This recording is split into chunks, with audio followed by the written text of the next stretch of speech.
Good morning, everyone. I wanted to go ahead and get started.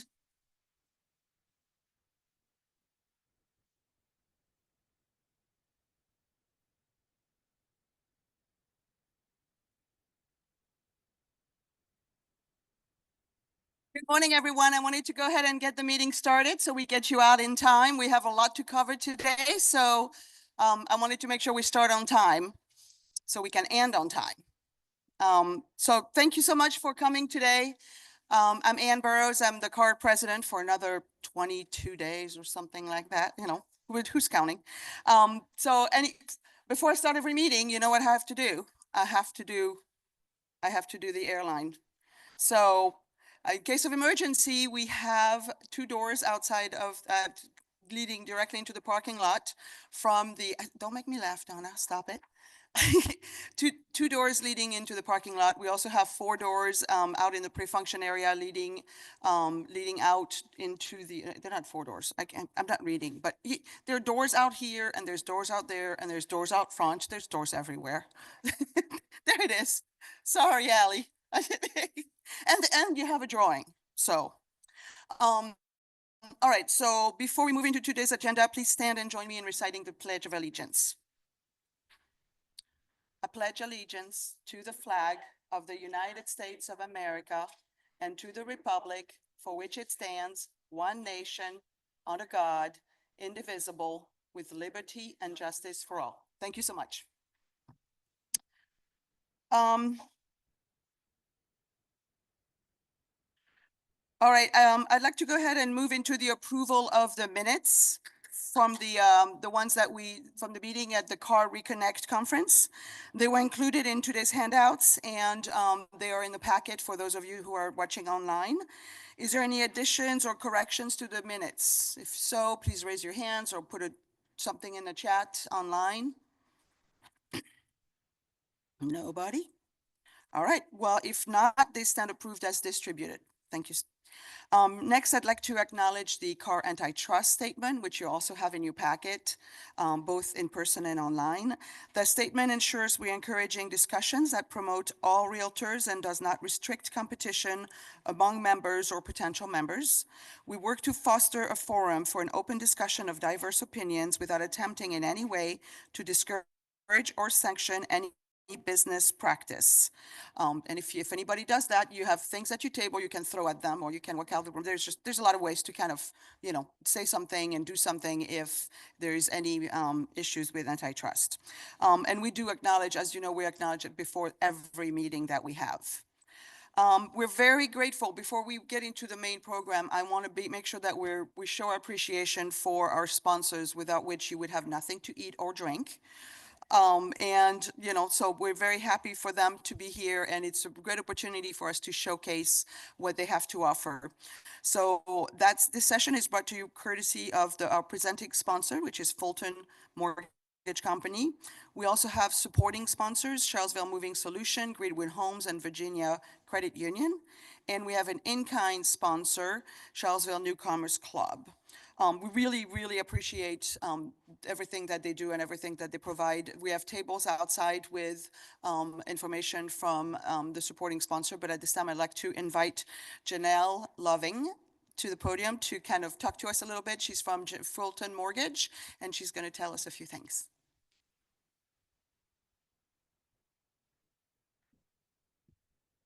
Hello, oh, it's a lot of people. Y'all all came in behind me. I didn't see that. Not nervous.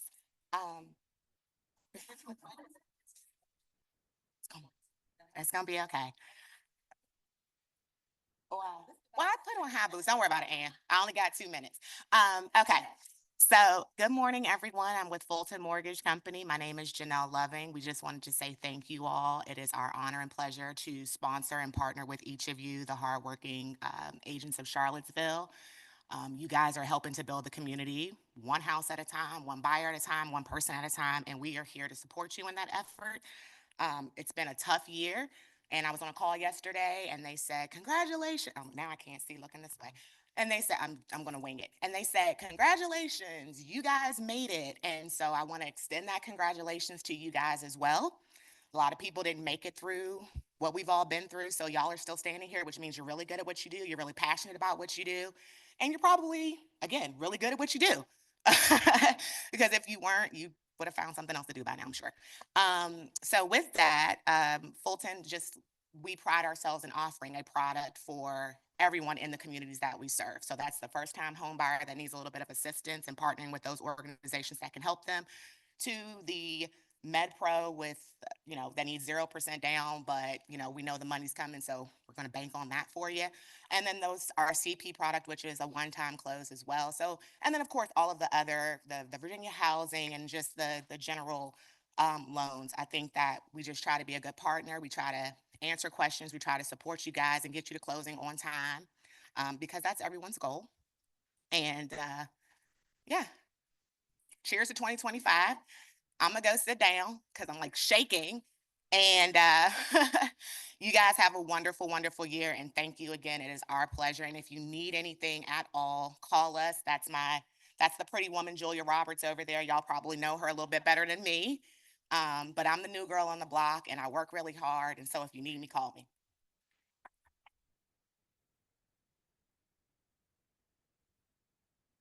I don't know why you were nervous. You did a great job and natural. Thank you so much. All right, so like I said, go ahead and visit their tables afterwards. But I wanted to go ahead and move into the election portion of our event here today. I'd like to invite Lisa Herndon, and I don't have Crystal. I don't see Crystal, so I'm going to play Crystal. I'm going to play Crystal. I'm going to have to play Crystal. So I'd like to invite Crystal Harris, me, and S. Lisa Herndon, immediate past president and ex officio of the Candidate Review Committee, to remind us of important information and action for the CAAR 2025 Board of Officer and Directors election. All right. Yep. Thank you, Anne. Voting for the CAAR 2025 Board of Director opened yesterday at 9:30 and it's closing today at 9:30. So you got another, if you haven't voted, you get 22 minutes. So this is for all primary and secondary realtors who can vote. There was an email that was sent yesterday with the online ballot link. If you can't find the email, you can find the voting link in various ways. We're trying to make it as easy possible. If you, like I said, if you haven't voted yet, please do. We really want to hear everybody's voice. So you can scan that QR code. You can also access the link on the single sign-on dashboard banner message, or you can access the link on the election webpage in CAAR.com. So there's a lot of ways for you to make your voice heard. Ta-da. I thought that was Crystal walking in. Oh, I forgot. That's you, Crystal. Well, good morning, everyone. Can you all hear me okay? All righty. Per the ballot, the following members have already been elected. Okay. President Josh White and, okay. Immediate past president. Whew, that means I'm out. Ann Burrows. She's still laughing. All right, listed on the screen are candidates running for position of CAAR's 2025 Board of Officers and Directors. President-elect, where is she at? Is she in here today? Okay. Amanda Spagone, Treasurer. Woody Fincham. Where you at, Woody? Where you at, Woody? There's Woody. And for 3-year directors, Roxanne Carter Johnson. It's not required that they be here, okay? Woody Fincham, Matthew Holt, Matthias John, and Georgia Lindsay. 1-year director, if they put their names up there twice, just to make you clear, if they don't get one position, then their name can roll on to for another position. That's why you see duplications, okay? So 1-year director, Roxanne Carter Johnson, Matthew Holt, Matthias John, Georgia Lindsay, Jeff Maddy, and McNally Neal. Thank you. I always find a way to rename somebody during my conversation. So that's okay. I am dyslexic, so I'm working. Thanks somebody for laughing in the back. All right. As Ann said, if you have not already done so, go get to know some of these candidates before voting, which ends at 9:30. And very quickly, you don't have a lot of time, but you still can. And some of them, at least two of them, had videos that you can get to know them a little bit better. So if you want a copy of your ballot, you can email communications@CAAR.com. And then, Crystal, you're coming back up. I gotcha. I know, that's me. As chair, I'd like to thank the members of our candidate review committee for verifying our candidates meet the requirements under the CAAR bylaws. So the members of the committee were Teely Jennifer, vice chair, Yolanda Burgess, Julie Holbrook, Kitty Tyree, and S. Lisa Herndon, immediate past president and ex officio. So thank you so much for doing this work. I also want to acknowledge the following board members who are fulfilling remaining terms: Kim Armstrong, Janice O'Hara, Kyle Olson, Jessica Russo, Candice Vanderlinde, Kevin Wilberger, and that's it. That's the, sorry, nobody else gets to leave.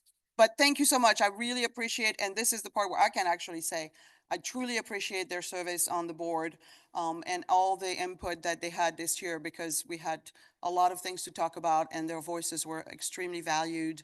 So I'm looking forward to the new board, but I felt like we had an extremely a good board last year that was willing to tackle a lot of issues that we had to deal with, and did it, with a lot of thought and care. So I really appreciate that.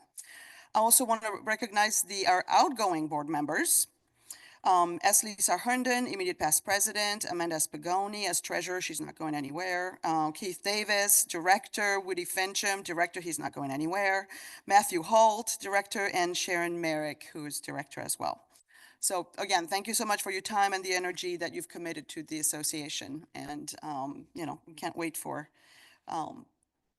those of them that are actually turning right back around and coming back. We're looking forward to it, and we really appreciate the impact that you've all made. So, as Lisa, it's back to you. Okay. Keep thinking this Crystal's coming through the door. Okay, again, what time does voting end today? You got that lesson. Good. If you take one thing away, it ends at 9:30. This result will be sent to members via email by 5 p.m. today. So I'm going to turn this back over to Ann, and I say thank you.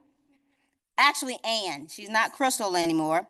And come on, Ann, come on back up. Sorry. This is Dog and Pony Show. All right. Thank you, Crystal and S. Lisa. I'm really excited to see the large pool of candidates that we had this year. I love the fact that since we've changed to an actual election as opposed to a slate of candidates, we've gotten a really interesting mix of candidates and more opportunities for everyone to be represented. And I'm excited about that. I think it's wonderful. All right, so I want to move into the main part of our event besides the election, which is our presentation from Alex Rayfield. Energy efficiency is an evolving landscape that continually undergoes transformation, introducing novel strategies, technologies, and policies aimed at reducing energy consumption and environmental impact. I'd like to invite Alex Rayfield for his presentation on energy efficiency.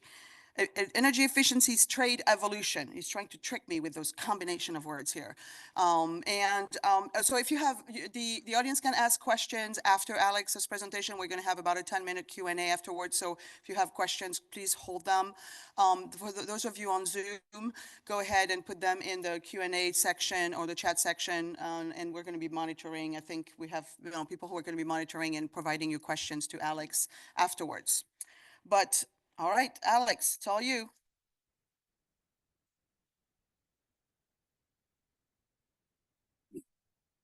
All right, good morning, everybody. Yeah, appreciate everybody coming out today. Much like Janelle, give me a few minutes to settle in here. First off, just want to introduce Travis Robertson, Steve Ecke, two employees with the company, one energy efficiency tester, and one home inspector. So yeah, All right, as they said that, there we go. So we're breaking into it now. So energy efficiency in 2025. Want to go over today mostly about what the code updates are, how things are changing.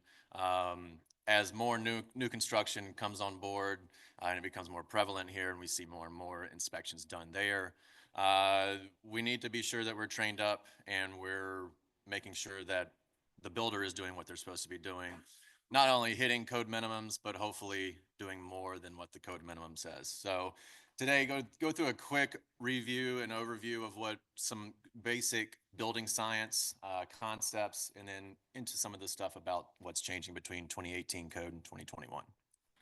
So what's the big push? Like, why are we doing all this?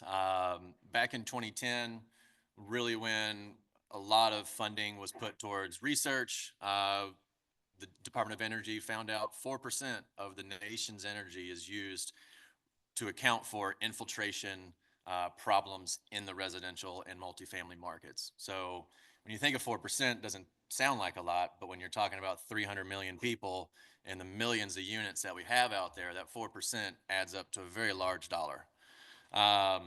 So some of the very basic things that we try and improve is air sealing and how tight our homes are. Everybody's heard about that for a long time now. So the old school train of thought was, let's put some a bulk moisture vapor barrier on the outside, building wrap. That'll help because it's all about diffusion. It's all about keeping the air out. But that's really, we've learned over the years, that's not how we keep our homes comfortable. And comfortable is a relative term. Everybody has their own comfort level. But what this is showing right here is that it's not really about the diffusion of moisture and vapor to get into your home. It's about the holes that we puncture through, mechanical, electrical, plumbing, the intentional and unintentional holes that we have, windows, doors. So the Oak Ridge National Laboratory did a lot of testing and found out that, hey, we really don't need that bulk moisture vapor barrier, that building wrap. We can actually use other systems that will help insulate and keep the air leakage out.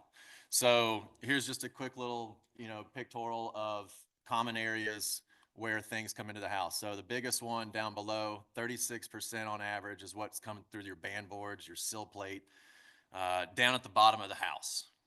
And then as it comes into the house, we're gonna warm up and we're gonna come out the top. So the majority of the leaks that exfiltrate, there's infiltration into the home and there's exfiltration out of the home. So the majority of your exfiltration is going out of the top of your house into ventilated attics. The driving force there is pressure seeking equilibrium. Hot goes to cold, high pressure goes to low pressure. So we want to try and curb that as much as possible.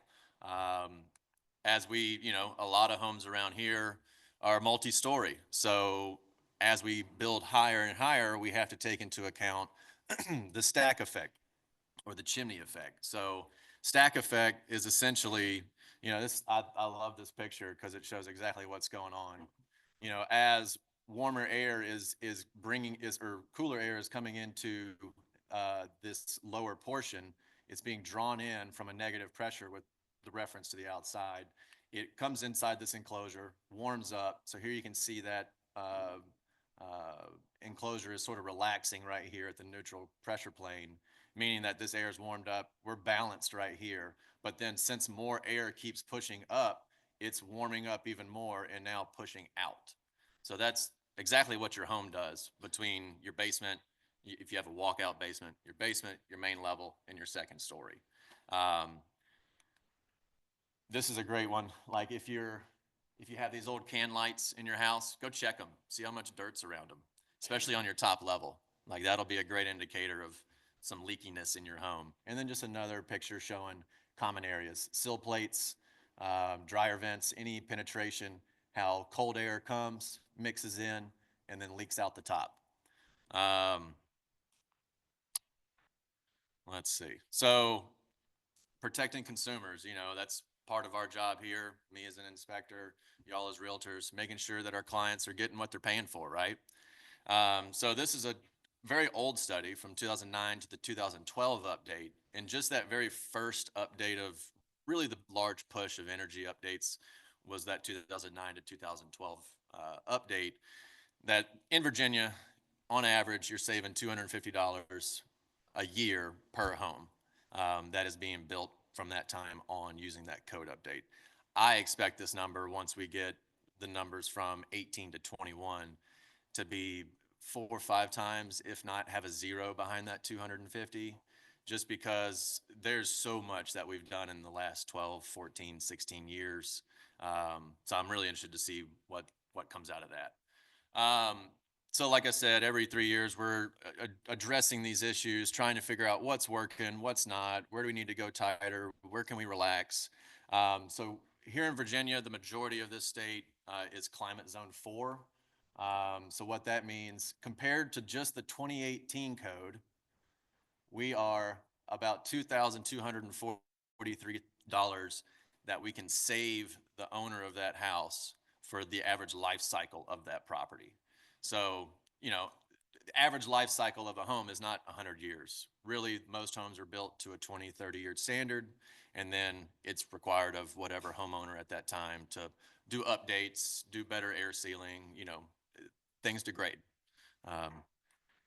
So once again, why are we doing all this? Why do we make things tighter? It's to reduce the total cost of housing for people that own it or are renting, improving indoor air quality, which is going to improve comfort in the home, and then durability of the materials that we build with. You know, the majority of residential homes are built with fibrous materials, wood materials that naturally break down after they're cut. So if we can decrease the amount of humidity, temperature, air moisture, all these fluctuations that can happen in a home, then we can increase the durability of these products and make them last longer. So at the end of the day, not only the direct cost of the build, but if we can keep our homes conditioned better, if we can have a more constant humidity, relative humidity in the home, all these different factors, then our product should last a little longer. So getting into the actual updates, this is a lot right here, but things change from the 4A climate zone. Here in Albemarle County, this actually just came out that the county is not going to increase to R60. We're going to stay at R49. I'll get into that a little bit more. You can read the rest of this. There's a lot in this presentation, so I'm just going to move forward. This is available. Happy to send it to anybody that wants to have this and reference it, because there's a lot here that you should be referencing as you're building with these new homes. The biggest thing is number 11, the additional efficiency package.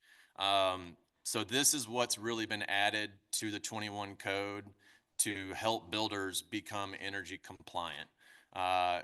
And that can be handled in a number of ways. So in the 2018, we had what's called simulated performance. And then in 2021, total building performance. Those are very similar paths that can be taken, doing HERS ratings, duct blast testing, blower door testing, a bunch of other things. The ERI, once again, that's getting full HERS ratings. So we're going to see a larger push of that.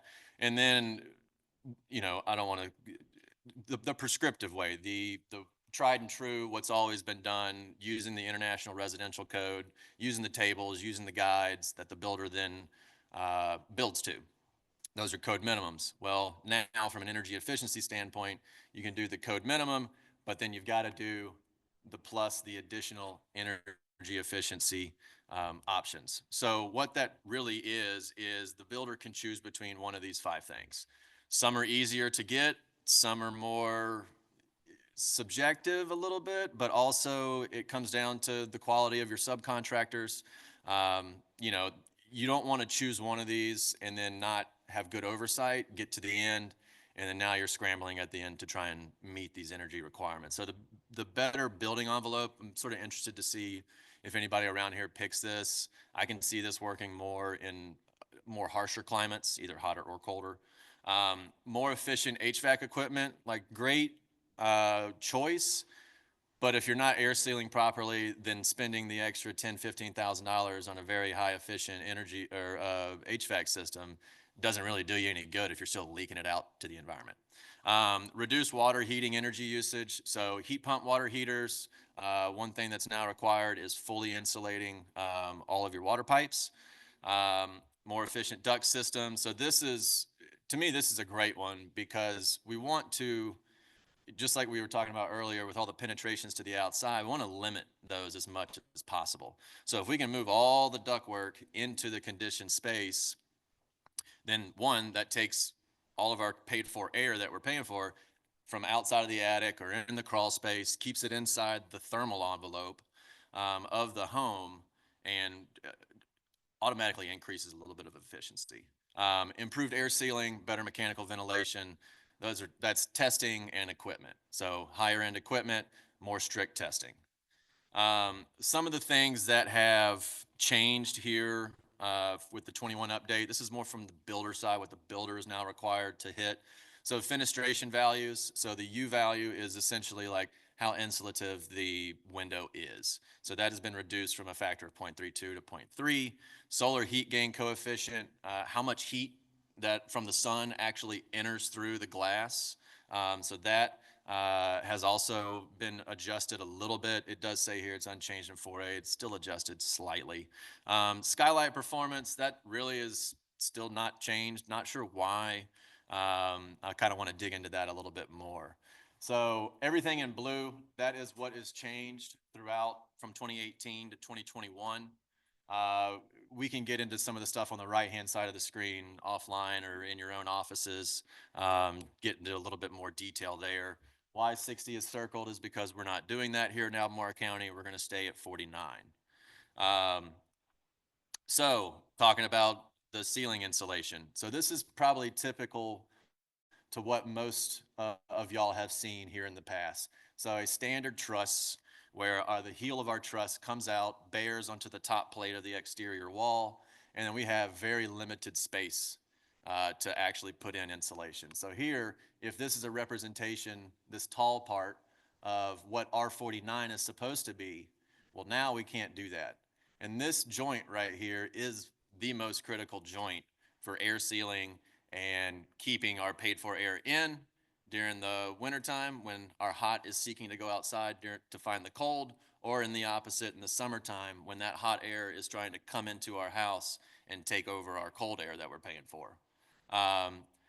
I'm really glad to see the raised heel trusses coming into play here. So here you can see the difference where now we have that constant coverage all the way out to the edge of our exterior wall. It's just one, not only from an energy efficiency standpoint, but if you ever had to have somebody get up in your attic and do work in these areas, now we can actually, I can actually fit there. So this is a great thing. I think I would love to see a lot of builders take advantage of this if they're still going to be doing vented attics. Another thing that changed is our slab edge insulation depths or minimum requirement. It was 2 feet in this area. Now it is extended up to 4 feet. Many different configurations in which you can do it. You know, exterior all the way down to your footings. You can come in if you've got a slab on grade, like a basement slab or something right here. This isn't sort of drawn as I would sort of like to have. I wouldn't really show a slab here, but more for like a crawl space where we're bringing insulation all the way down. Say if you have a 2.5 foot tall crawl space, well, that's 2.5 feet. Now you got to come out horizontal, that additional 1.5 feet minimum to get our 4 foot total, things like that. A very easy thing for builders to do to keep insulation in our vaulted rooms or our tray ceilings, anything that has abnormal corners, is to extend the sheathing in the attic side. So typically you would see either no sheathing, you would just see insulation put in between your studs and then hopefully it stays, or you would see sheathing that then stops at the top plate. So what we want to do is if you're using blown in insulation, bring it all the way over, just keep our same depth, and then bring that sheathing up above it. It's a very simple fix to keep this cold joint a non-factor. So here's a great example, very easy to see. It's just going to fall off right here on the left. And that's always a cold joint. And that's why you have drywall cracking. People complain all the time about that. So this is probably one of the bigger, in my opinion, holding the builder to a little bit higher standard just from a code minimum standpoint, especially with vented crawl spaces. 99 times out of 100, I would say the insulation the way that it's been installed is pointless, because the wire stays that are put at 4 foot on center or so, they just create this cycle of insulation where it touches the subflooring for about 6 inches, and then the next 3.5 feet it doesn't. So that's why, like, I'm from Alabama originally, and so it stays pretty warm down there, so I never really had to worry about cold floors. But I moved into a house up here that had this, and I had to change it immediately because, like, I had to wear wool socks in the wintertime. And so this is a great one to change, in my opinion, to where it is now in the code permanent contact. It has to maintain permanent contact with the subflooring. It's all about increasing comfort, right? We want to be comfortable in our homes, and this is a great way to do it. So you can do it in many options. So maintaining permanent contact, like right up here where it says bat touches floor. The second option, fill the cavity all the way. So if you've got a 14-inch cavity from floor trusses or 2x10s, it's got to fill it all the way. Keep it up with synthetic twine, wire, lath, however you want to do it. Or this third option, which is a combination of what I just sort of talked about, which is this right here. So we've got our, typical installation like we've seen, where we have this airspace that really shouldn't be there unless you come in with a rigid foam board and create an encasement for it. So now you can come in, seal the joints, and then this air is really above the insulation and is part of the conditioned space. So as you're heating and cooling your home, this will be a constant temperature. We've got insulation here to keep all the unconditioned spaces away. So it'll be interesting to see who chooses what and how we really see that here in this area. This is another very easy one to do for builders. Just throw it on your framer or your site super to come around with, we've all seen them with the long spray guns coming in, as we're doing pre-drywall inspections and whatnot. So sealing your band boards, the band board is where, especially on the lowest level, that's where you're going to get your greatest infiltration. So if you go into your own house and if you just have like bad insulation there, go and pull it out, see how dirty it is. And once you see all the dirt on it, that's going to show you exactly how much air and dirt and debris is being pulled into your home. So sealing it from the subflooring perspective as we lay our subflooring down, and then all joints. So vertical, horizontal, the sill plate at any breaks, we're not using 100-foot long pieces of, lumber. So any joint all needs to be sealed up. So that's an easy way for folks to have a tighter home.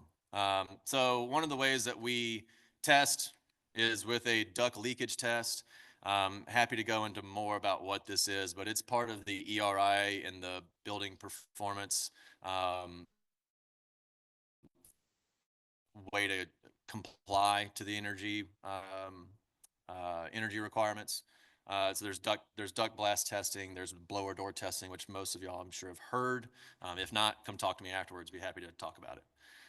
So the duct leakage, there's two really parameters with it. If you have ductwork outside of the thermal envelope, so in your attic or in your crawl space, then you have to hit under 4% leakage, and that is a percentage of what's called the conditioned floor area.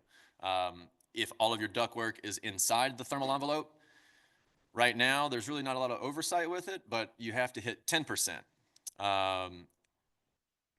Now that is being reduced down to 8%, and I'm interested to see if the county is going to produce a form to verify this, because it should be tested, because just because a builder brings everything into the thermal envelope doesn't mean that they're still putting in a good system, and that it's not leaking where we don't want it to leak. So we still want our floor registers, our wall registers to produce air. We don't want that dead register, especially like the furthest part away from the air handler. Why this sort of came about? Well, there was a study done in 2017 of 87 homes. I don't know why this keeps going forward. And we wanted to see, because all this had been in the code for multiple years and multiple iterations at this point, we wanted to see exactly where builders stood. Well, when we tested and tried to see what came out to 4%, of the 87 tested, 94% of those homes failed. So even though the code says do it, if there's no oversight and there's nobody checking it, how do we know it's actually being done correctly? Mechanical ventilation, this is something that's getting a little bit more stringent, but it's more about the testing. We're not just taking the builder's words for it. So yeah, they mechanically ventilated your bathroom, but you know, is it really? So one thing we need to do that will now be required from a testing standpoint will be testing kitchen exhausts, bathroom exhausts. I believe the kitchen exhaust has gone up a little bit on the CFM minimum requirement, and then bath exhaust has stayed the same, but it depends on if you're doing continuous or intermittent ventilation. So that's how you would test. It's called a flow pan or flow meter. So then some of the, on the electrical lighting side, which if you're building a home with all LEDs, this doesn't really come into play.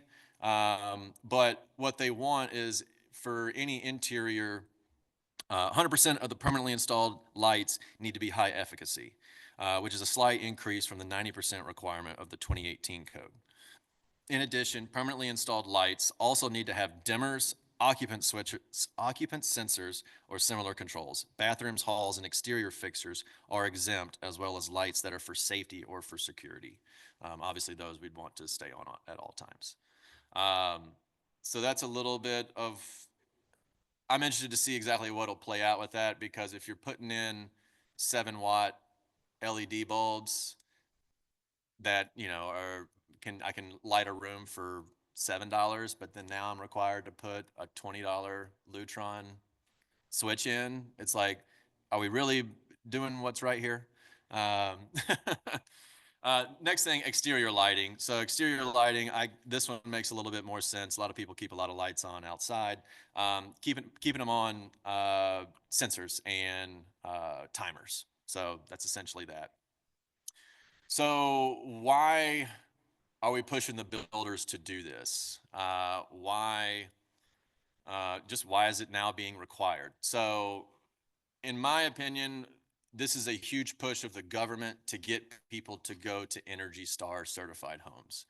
It makes it the code minimum and what's required to be Energy Star certified are getting closer and closer through the iterations of the code. And what that means for the builder is tax breaks.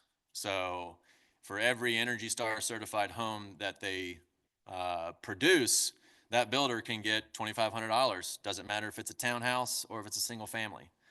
Here in this area, Dominion has partnered with Energy Star, and I expect to see more energy providers doing the same as this gets rolled out through the state. At least I would hope, you know, incentivize, especially like CVEC, REC, some of these more rural areas might be able to get some more density and homes built out in those areas. But another incentive for the builder to do Energy Star.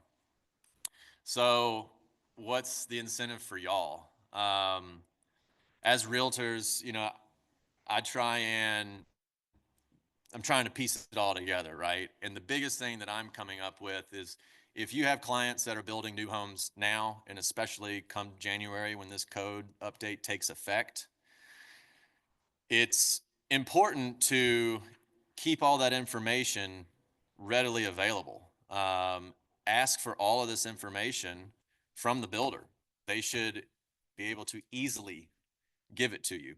All of the blower door testing, you know, if they have a HERS rating, if they're going above that and getting a Pearl certification, just like you do with a lot of your own stuff, like create an energy efficiency binder that you can hand to your client upon closing day. It's got all the information of Energy Star certified appliances or heat pump water heater, all LEDs. Here's your blower door score. Here's your duct blast score. All these things that can be added value to a new home that if you have that house sitting next to the same house that doesn't have that binder and being able to showcase that it is a more efficient home, well, I mean, which one's going to sell first, right? I know which one I'd take. So keeping all that as you sell the home initially, or they buy the home, the new home, well, then keep that relationship going in 3 years, 5 years, 10 years, you never know how long. You might come back to you, well, I'm ready to sell that house. Well, now you can open up that binder. You can see everything that's there. And then using, the listing forms that listing agents that y'all have, I know y'all have seen this, I haven't, be able to click and just add in all this green energy and green construction that's going to help separate your listing from others. So to me, that's the biggest reason why as realtors, we need to stay up. Y'all need to stay up on this, is just to be sure down the road, I'm helping myself out as well. I just see it being an easy sell at the end of the day. Everybody is more energy conscious now than we've ever been before. It's hitting everybody's pockets. It doesn't matter who you are. So, once again, here's just a quick overview of some of the things that have changed, things that are getting tighter. Be happy to talk offline. Brokers, invite me into your office. Let's talk more, get into a more in-depth reasoning on this and other things. Additional resources, go fact check me if you want to. Fact check me, come up with more questions. But that's what I have this morning. So I really appreciate the time. Hopefully this was good information, something that can be used, at least one thing out of here. So let me know if y'all have any questions.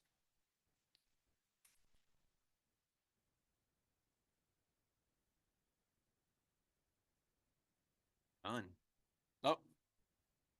They're probably gonna want you to get up to the mic.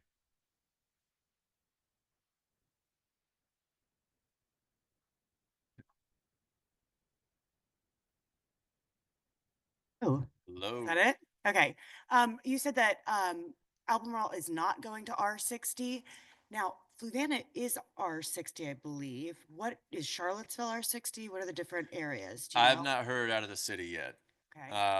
The county came out probably a month ago, 2 months ago, saying that it was R49.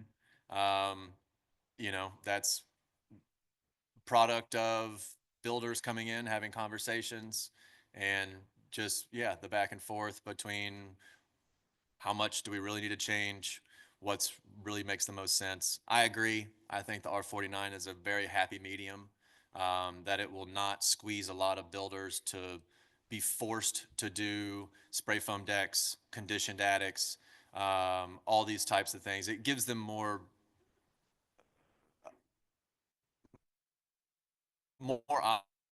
options, and to me keeps the affordability. I beat him. Yeah. So you're talking a lot, talking about new building. Do you go out and evaluate? I mean, a lot of people don't buy new houses. They're buying resales. And when does it become, all right, you need to do this, cost efficient? A lot of these things are expensive. For sure. And it's not just so yes, can certainly come out, do an existing home energy audit. Pearl certification is a great thing to me, that's where they thrive, is in the existing home side. Right now is we can come out, do some simple testing, take some measurements, see what's actually there, and then put a plan of action together that says, here's low hanging fruit. Here's some of the more expensive stuff. Here's the really good stuff, all the way down here. And take it to the level that you want. What else was I going to say? Oh man, that just left my head. Yeah, it'll pop back. But yes, that's a great way to do it. Oh, the benefits to the homeowner. So on these existing homes, it's not just a builder that can get tax breaks. A homeowner can get a tax break too. If you are in a contractor to come in and seal your band boards, replace your insulation, I mean, the list is so long. All these things can be qualified, and you can take up to, I believe it's 30%, up to a maximum of $3,200 a year off your own and personal income tax.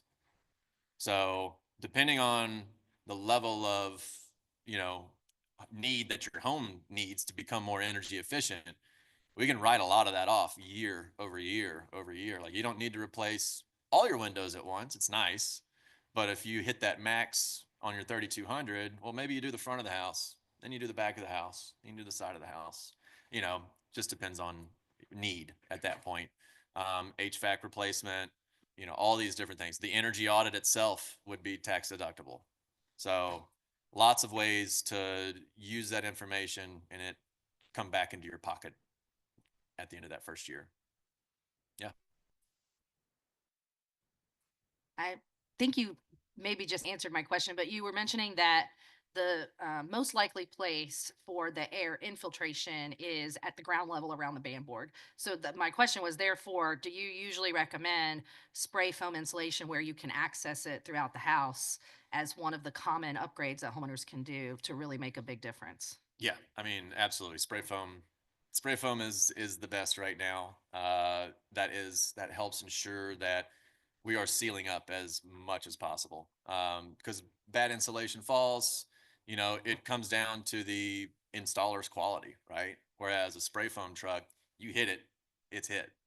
And it can take up less room. We get a higher R value per inch with spray foam, open cell or closed cell, than we do bad insulation. So yeah, to me, it's a spray foam. Thanks for being here, Alex. Thanks for being an affiliate member of CAAR. Yes, sir. In the transaction process, when you have clients that have seen new construction and or have energy efficiency higher up their list of things they're interested in, I've always wanted a home inspector that could maybe add that additional information in the home inspection process. Can you speak to how you guys do that? That's a good one. Yeah. So yeah, I haven't had that before. That's a good thing to think about. Absolutely. Yeah. I mean, that can certainly, if you're trained up on it, there's very easy things like most of what we just talked about that can be verified and written into the home inspection report.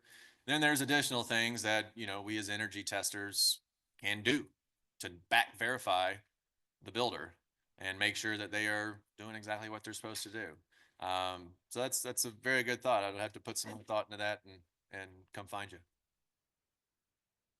Sort of to add on to that, you had a slide showing all the tests that the Energy Star versus, I guess, the county maybe, or the code requirement.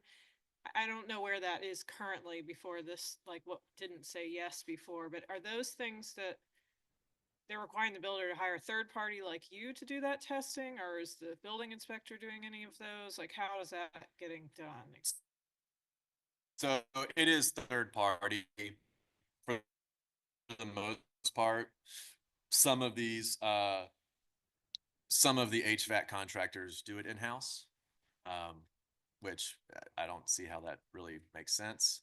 But to answer the question, a lot of this was not required, not required, not required, not required. None of this was required beforehand. Like, this is going to be a big one, which I didn't really touch on, but the manual JS&D, I'm interested to see what all the municipalities have to say and to what level they are going to dive into the design of the HVAC system.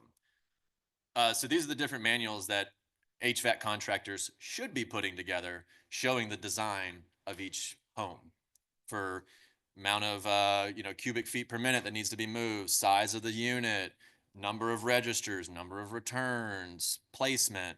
When you have multi-level, each level changes how air should flow based on that stack effect. So I'm interested to see what all the counties and cities have to say about manual JS&D, because right now, like me as a HERS rater, if that builder is elected to do a HERS rating, then it gets thrown back onto us. And I'm still interested to see exactly how in depth we need to go, because the information is still coming out. Yeah, so to answer your question, none of it was required, but it now is.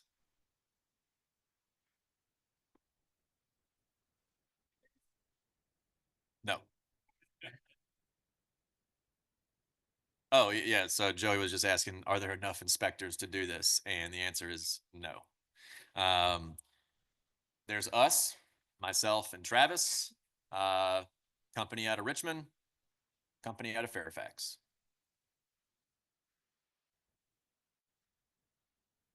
Anybody else? Awesome. Thank y'all so much. Real appreciate it.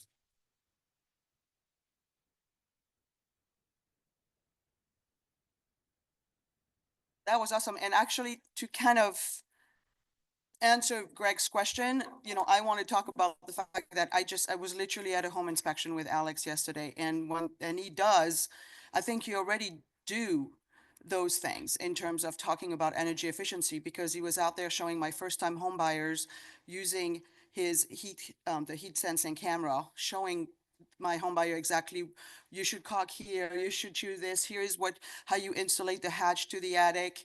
So you're already doing it you're not doing it maybe, intentionally, but you're doing it in a way that, you've given them a lot of information about how to do things. So props to that. I mean, this is like drinking from a fire hose. This is where the report is so important because they definitely get a ton of information as first time owners. So thank you. Let's give him another round of applause. Thank you. All right, so now that we know everything that we could possibly want at this point, I have to digest all that information. That was a lot, it's a lot, but it was awesome. We also want to make sure that we keep a pulse on what's happening in our market's footprint. So we want to give you some local information. And for that, we're fortunate to have Maureen Kelley, Nelson County Economic Director, with us to share an economic update for Nelson. And again, she's going to make a presentation. We can do questions afterwards, including, if you're on Zoom, go ahead and post those in the Q&A. But go ahead. And Maureen, why don't you come to the podium? I'll let you.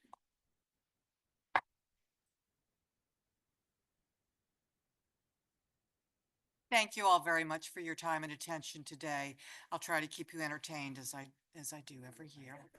I think you might remember last year I sort of went off topic as I want to do, and asked you to please really do your homework as you invite new residents to our communities. And I'm going to underscore that message today with a little story. I like stories. To move into, to segue into my topic of interest for today. Last year, I think last year we were in the throes of the comprehensive plan update process. That's complete, thank you. But we'll get into the real meat and potatoes in a minute. But during one of those public meetings, they're lovely, and this was not specific to, but the location was on the 151 corridor, which is always exciting, and the consultant was taking us through the paces and what was going on with with the comprehensive plan, and we got that time for public comment and questions, and a woman approached the podium, and she was obviously very agitated and like the washing machine, and so she I was an English major, so those words disturb me, but anyway, she was emphatic in her comment that we must light the 151 corridor. Dark skies be damned, but she almost hit a deer. And I just sat there with my poker face, because that's my public, public comment face. And I thought, oh dear. Oh dear, where did you come from and why are you here? And please go home. So again, I didn't really mean that, but did. And so anyway, back to my point is really you need to do your homework. We talked about the internet last year that, yeah, 99% of Nelson is covered by broadband. We're the first one, we're the stars in the internet community because of that. So we have the broadband, but we don't have those other infrastructures that people sort of perhaps think we do, like, water, public water and sewer, it's kind of missing. And those sorts of things. And so those are realities. Living beside a century farm.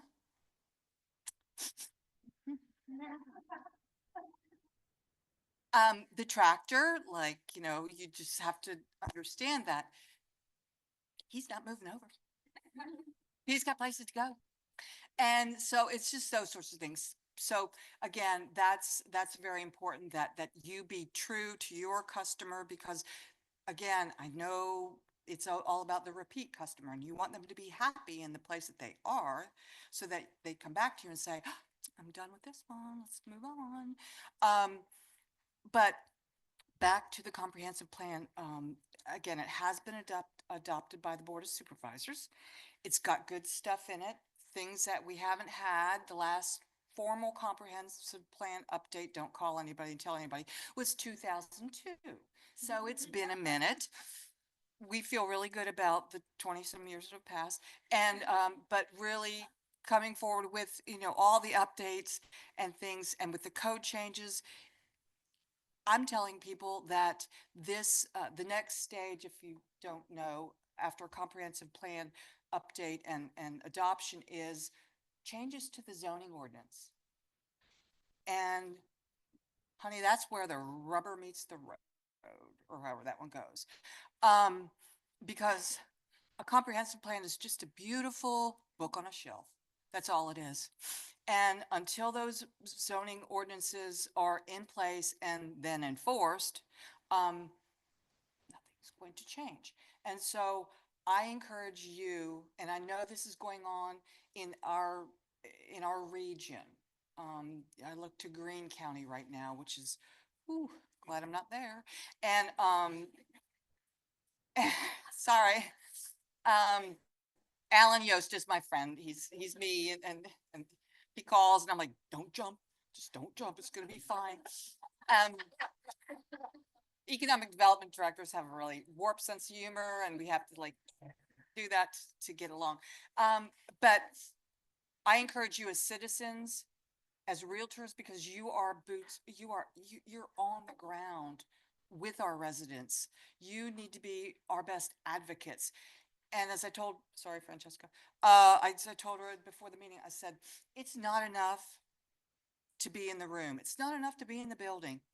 You need to be at the table, because otherwise, I'll just tell you from Nelson's perspective, it was an errant Tuesday in December. And lo and behold, they raised the lodging tax to 7% against all staff advice. I'm like, can you let the market do its job? Please, we're seeing the inventory already shrinking, and now you got, anyway. So I've told our lodging folks, you need to be at the table, or you're going to have what we call unintended consequences from someone's action or reaction to something that is not based on fact. So I implore you, as residents of your particular communities, to stay engaged. You heard Albemarle. You got to watch every minute, because it'll happen, and then you're left with this, and it's not a lot of fun. Lots of things are changing in Nelson County. We're seeing, this is my 22nd year, Lord, and we're seeing what was predicted, the contraction of the craft beverage industry. I'm working on a very robust report for the wine industry. It's related to our region, Region 9, but it's impactful for the entire state. Again, these farms, that's what they are struggling, and the anti-alcohol lobbying, it's real. They got a lot of money. And so our farms and our orchards specifically are facing a lot of rigors that they haven't before. We're also seeing that natural turnover of these properties. I'm seeing it in Nelson, one-on-one here. And it takes a very special person that perhaps thinks they're going to retire at a vineyard or a winery. Well, yeah, 20 years of that, I'm done. And so we're seeing that, and the whole ag tech environment is changing with technology. It's fabulous, but then you have Mother Nature. I spoke with one farm, large orchard producer in Nelson. They lost 50% of the Fuji's during the rain, and then there was that silly little drought during summertime. So again, it's tough out there. And what we're seeing, and again, all this is impactful as it relates to changes in land use zoning. We're back to the zoning. How are we going to handle the land use taxes? There are those who are looking at those sorts of things. And those are the sorts of things that you all understand and can speak to in a public meeting, where staff needs to keep her mouth shut. And so again, those are my short messages for today. I'll be glad to answer any questions. You guys know the housing and commercial side of things better than I do, probably. And so I would never speak to that to this group, but I welcome your questions. And again, I thank you for what you do every day, because I sure couldn't do it.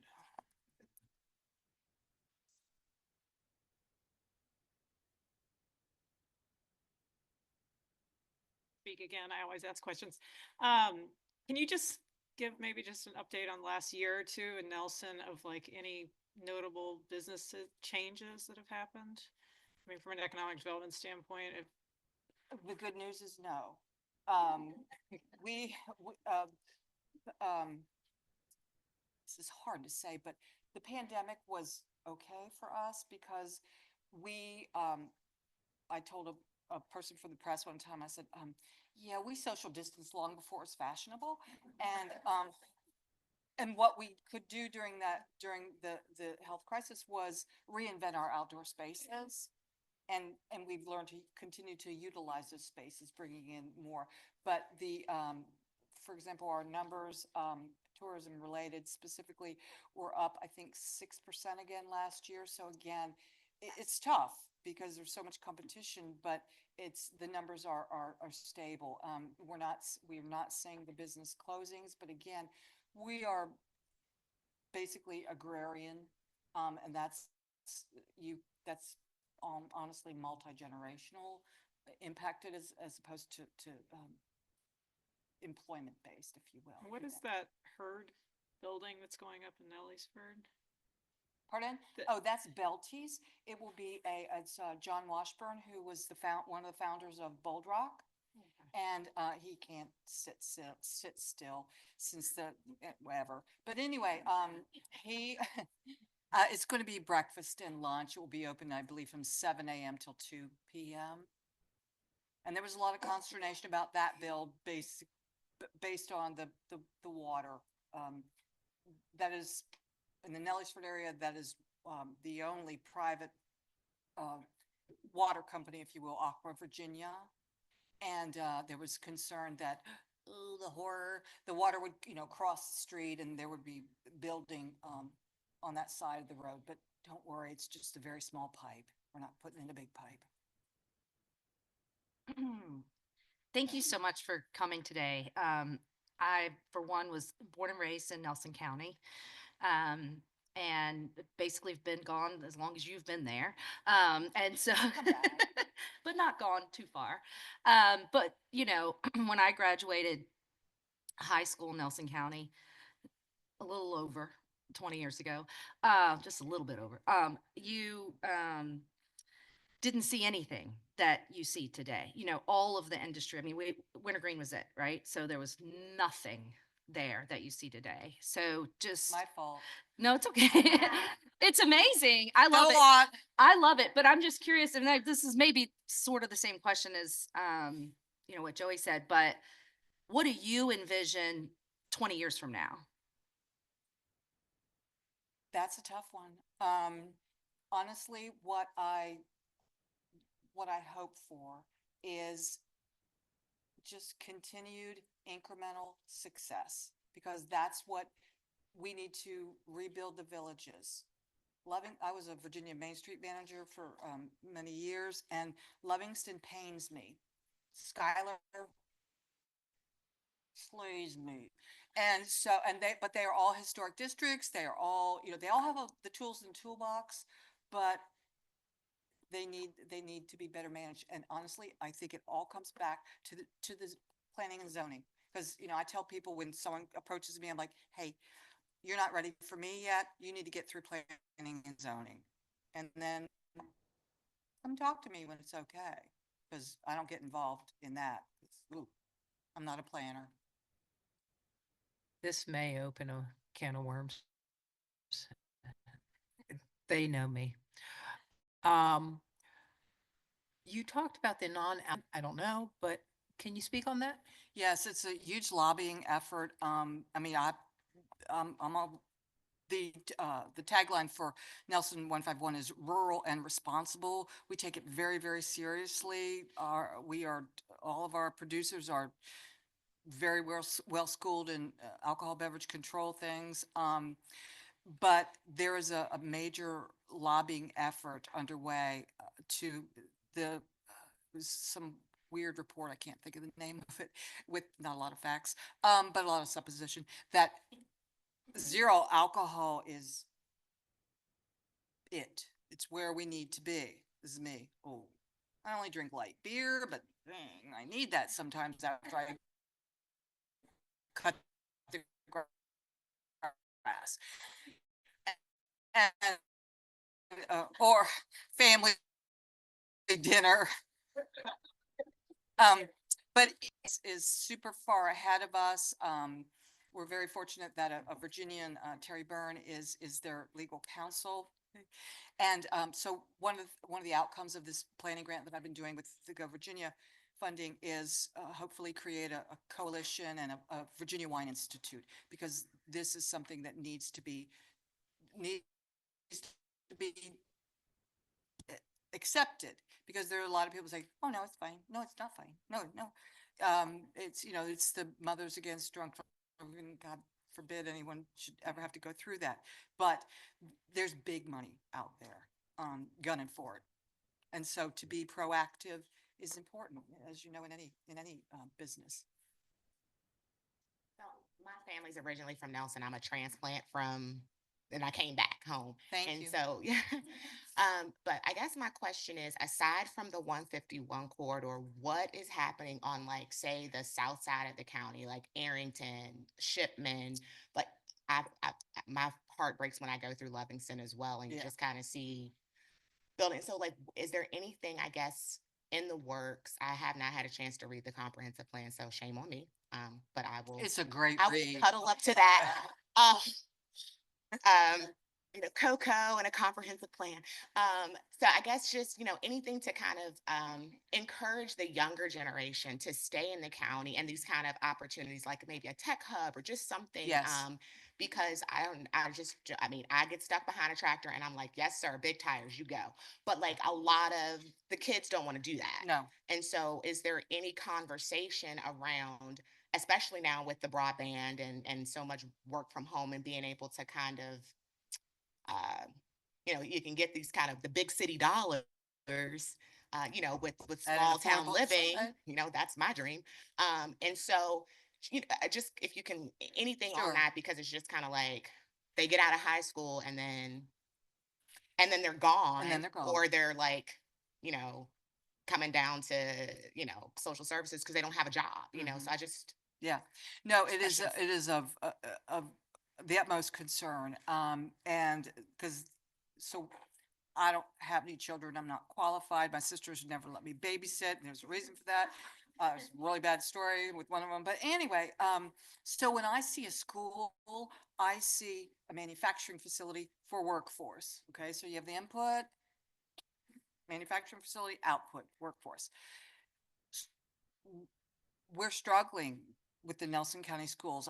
The superintendent and I have a love-hate relationship because I'm like, your product, no, subpar.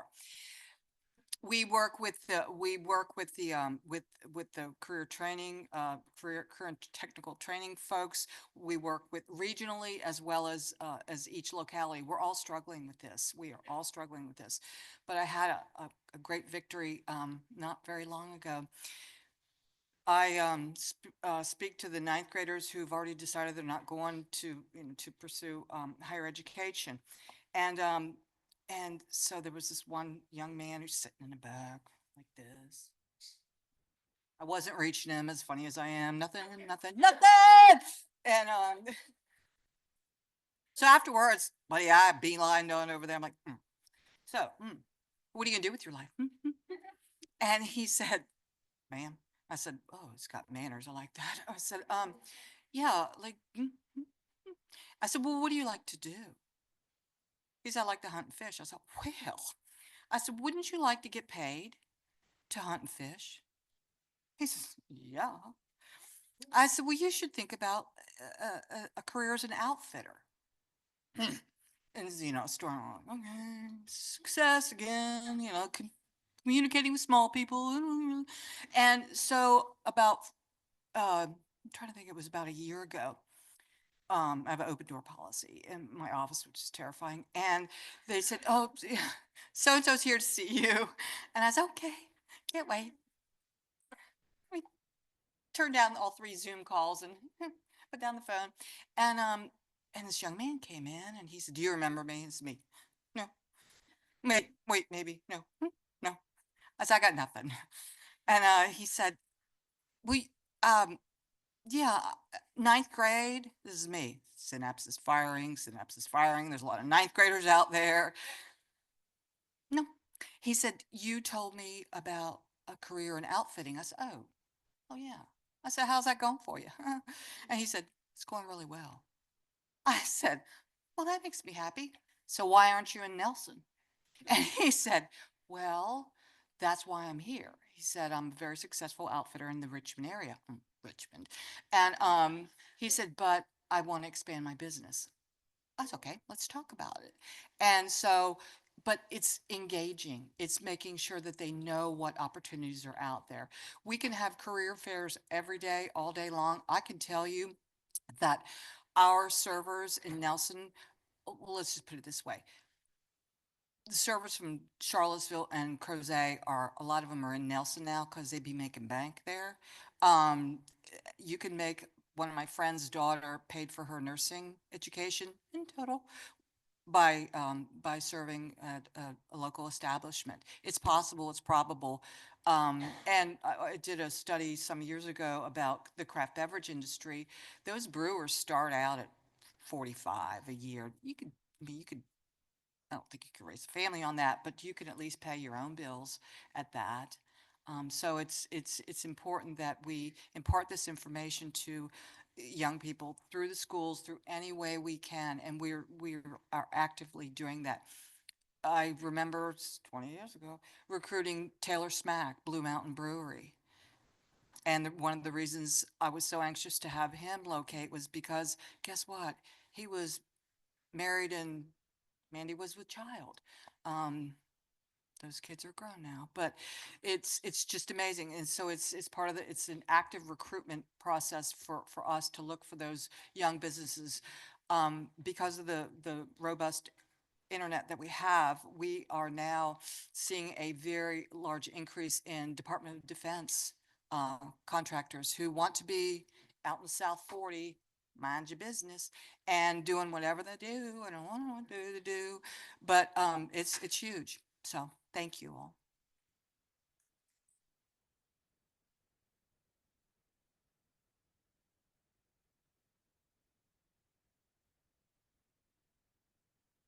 Wow, I want Maureen to do all of our economic updates from now on. This is the most fun I've ever had during an economic update. For sure.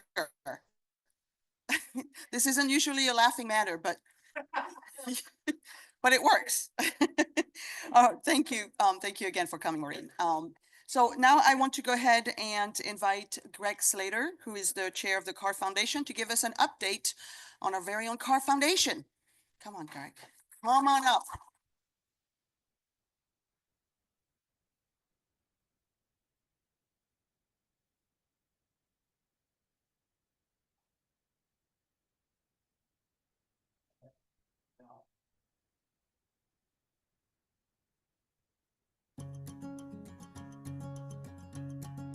The CAAR Foundation is an extension of CAAR and the vehicle that will channel members' time, talent, and resources to impact and support community initiatives in the greater Charlottesville area.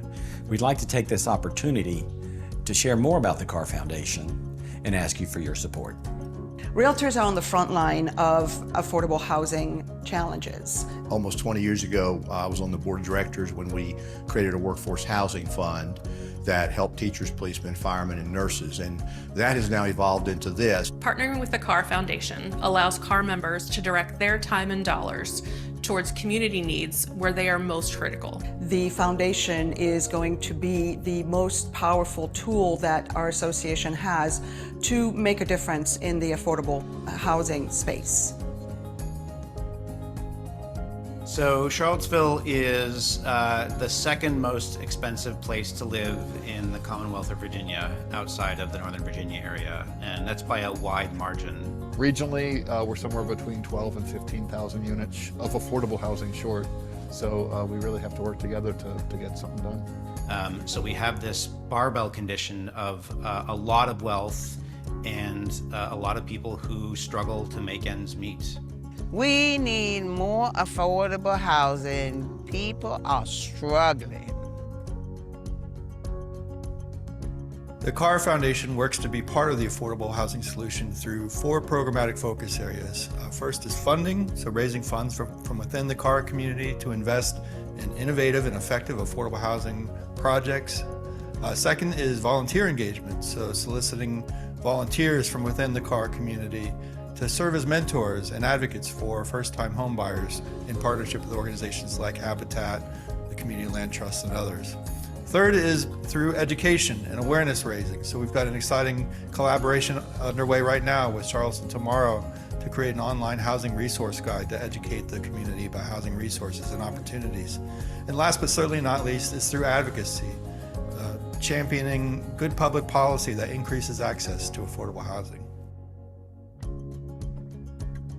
I became really interested in this organization because of the ambitious goals that we have. I believe that everyone deserves the dignity and the security of a home. In speaking to the realtor community, it's really important that we all bond together and make a commitment to try to support this cause, because this is what we do for a living. And housing for everybody in the community is important, no matter who they are. So I think we can solve a lot of needs. And I'd love for the realtor community to really get behind this. When I was aware of an opportunity to join this foundation, I was inspired by the reach that the realtor community has, both in their membership and their extended network. I see a tremendous amount of opportunity to do good within this community. The CAAR Foundation will work with other local housing nonprofits to bring our voice and our expertise to the table. The realtor community is integral to the solutions because you have so much in the way of knowledge and expertise and resources and connections. We have an opportunity to help the community see us more than just realtors, but as real community partners. So please consider giving, please consider participating.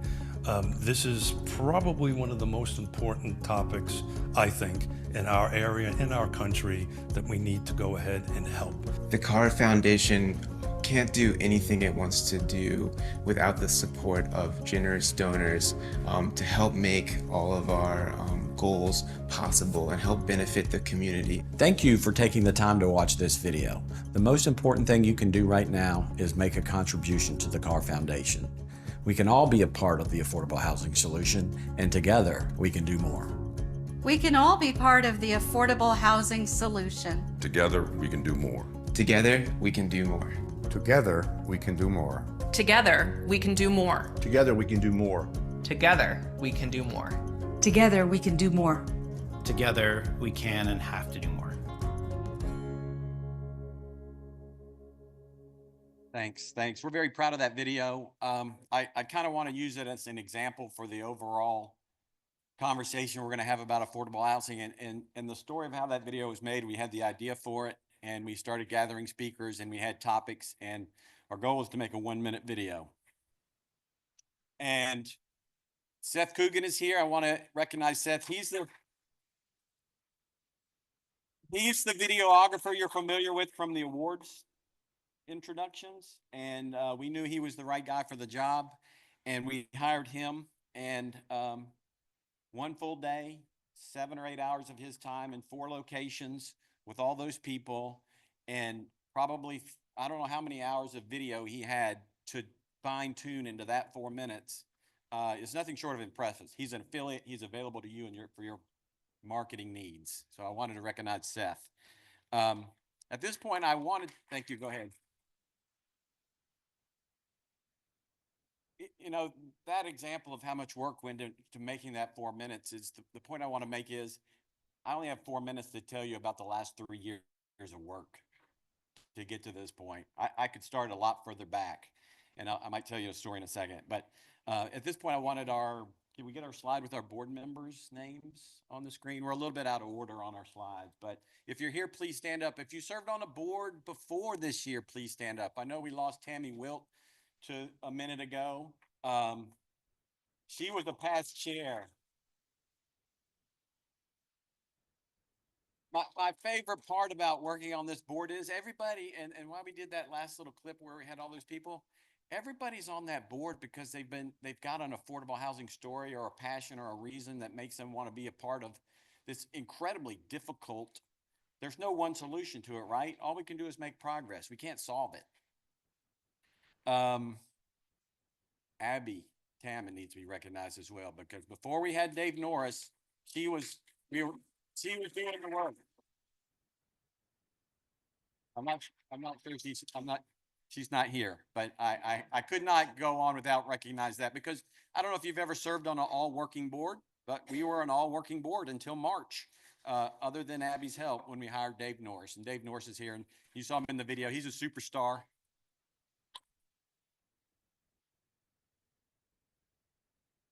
All right, so what can you guys do to help us along the way here? You can engage, as the video said. You can show up and learn. You know, we're going to be bringing to you educational opportunities. We're meeting with every nonprofit in the area, and we're hearing their stories and their struggles and what they need. And, you know, one of the things we're going to do is figure out who needs help and how we put partners together and make bigger things happen, because there's a lot of opportunity we're not taking advantage of because those conversations aren't happening. You can volunteer.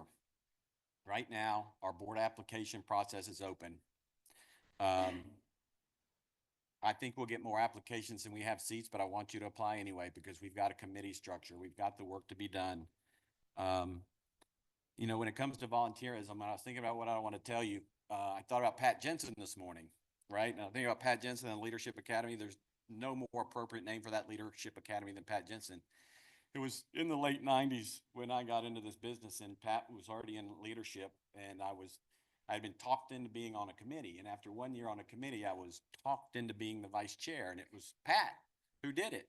And it was the MLS committee at the time. And to give you an idea, it was somewhere between the books and being online, right? It was not a web-based MLS. But I reluctantly agreed to be the vice chair of the MLS committee when I was like 28. And 2 months after the end of that year, like February, the chair resigned. And I became the chair. And that led to 11 years on the board and being president of CAAR. And 11 years on the board led to 11 years running another affordable housing nonprofit. And that 11 years led to right here, right? Having a foundation for our organization and trying to get it to launch, which we're trying to do now. So while we're going to ask for your money today, we're going to ask for it before we've really done anything. We're going to ask for it on the foundation that we've been doing the work and we're about to do things that are going to make us all proud and be impactful. So I will give you a little forecast for next month. I think we get a little bit more time to talk about the foundation, but we are going to announce our first volunteer project we're working on, which will involve helping realtors become advocates in the first-time homebuyer and affordable housing space. So you can be better counselors for these people that need someone to talk to when they're engaging with all the resources. And then the why, excuse me, then the donation part. So we had the opportunity to start asking for donations in the membership dues. We've learned that's probably not the best time to do that, especially as young as we are. But we've been having a lot of conversation. A couple of people in our realtor community have stepped up, and we have a slide, I think, that goes along with what I'm about to say. But Rod and Christy Phillips are here from Dogwood Realty. And we've had a couple of conversations, and in those conversations, I learned how deeply they cared about affordable housing in our community. And they put their money where their mouth is, and they offered the foundation. They gave it to me this morning. This is a $10,000 check to the CAAR Foundation.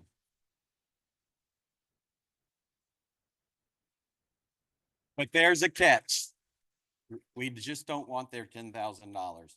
For me to cash this check, we've got to find another $10,000. I think we can find more than that. And this is how I would challenge you to have conversations in your offices. If you're willing to, we have a website where you can go donate. We have a QR code, QR code. You can scan today, you can scan outside. But it's a challenge. It is a challenge grant for sure. And so what I'd like you to do, instead of trying to organize within your companies and giving us one check, I want you guys to make the contribution you can make. I want you to talk to the other people in your office that can make the contribution. And I want to see how many organizations can get to $10,000 internally. And we'll tabulate those donations by company and report back how we did. So hopefully you guys will trust that those people and the people that'll be on the board next year are doing the work, and we'll put that money to good use. You know, I'm going to finish with the slogan we heard. We're going to all do it together, right? Because I think it's important. So I want you all to repeat after me. You heard it a bunch of times a second ago. So here we go, and then I'll get off the stage. We can all be a part of the affordable housing solution. And together we can do more. Thank you.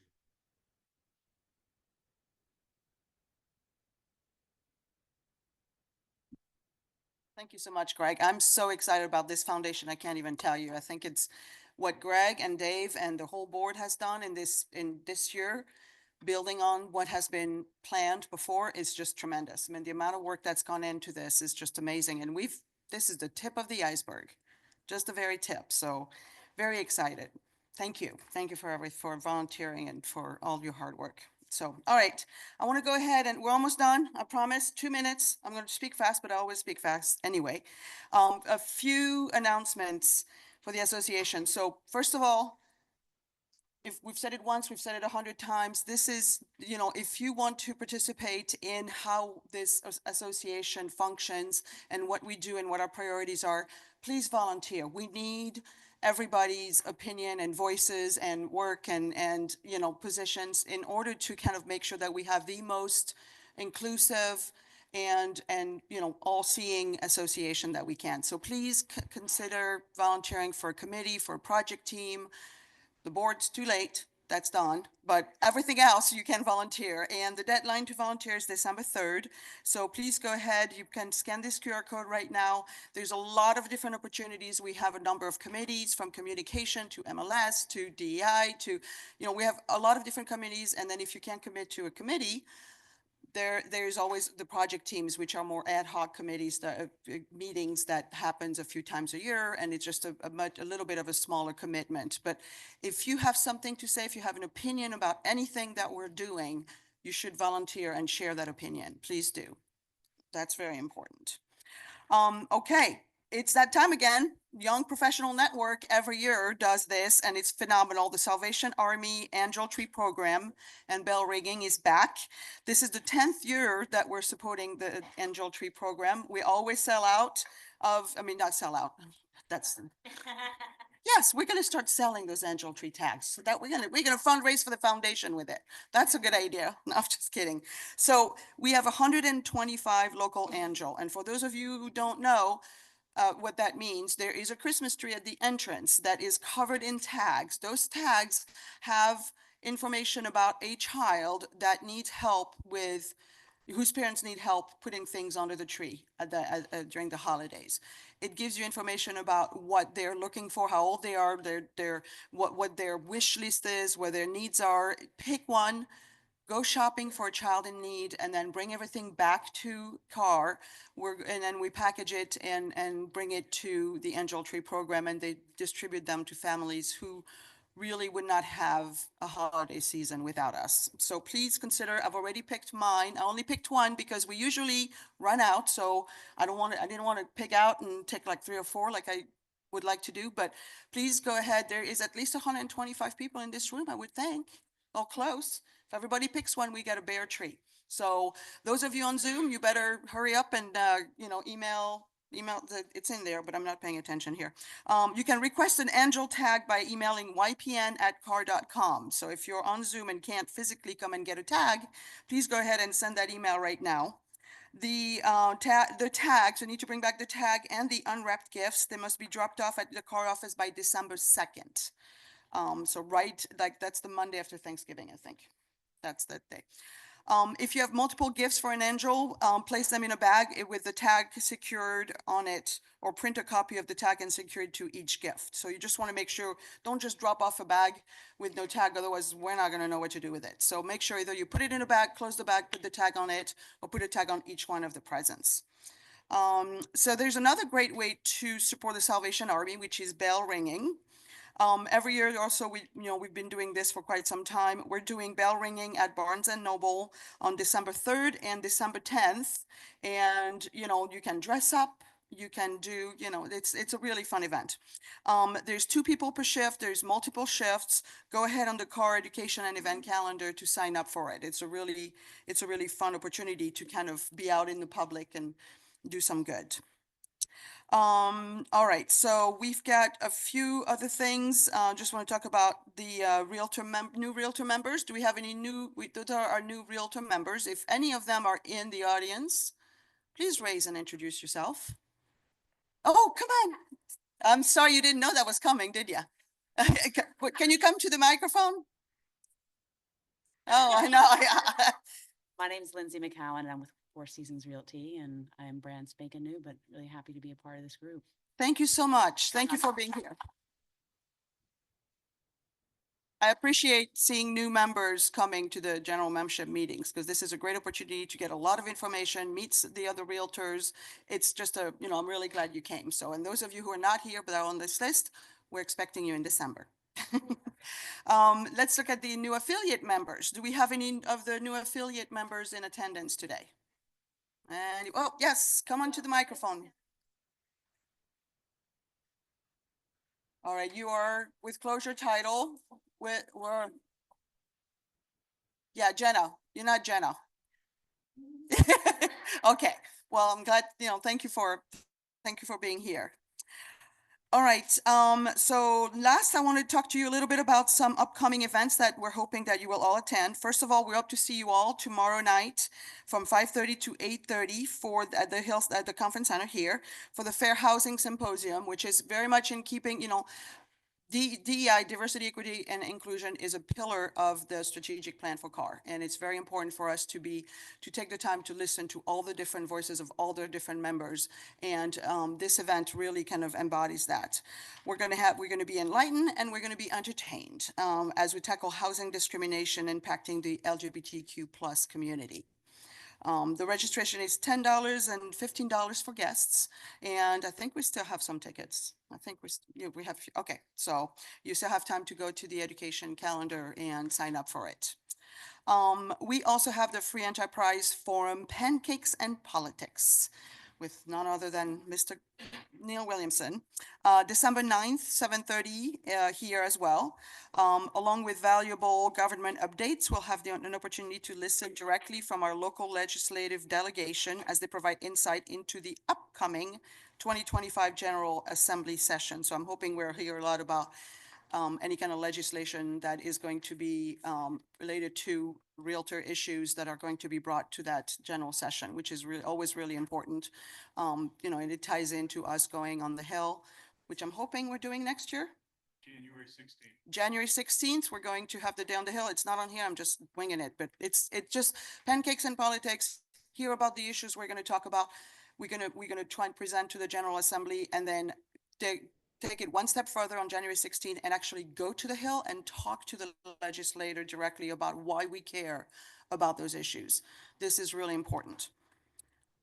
So we also hope to see you at the 2025 installation of officers and directors on December 5th from 9 to 10:30 a.m., where none other than Mr. Josh White gets to be president. It's coming, buddy. Ready or not. And there's going to be in-person or Zoom participation options, but if you do Zoom, you don't get the food. So you better come. Anyway, thank you again for coming to today's meeting, and I hope you have a great rest of the week. The meeting is adjourned.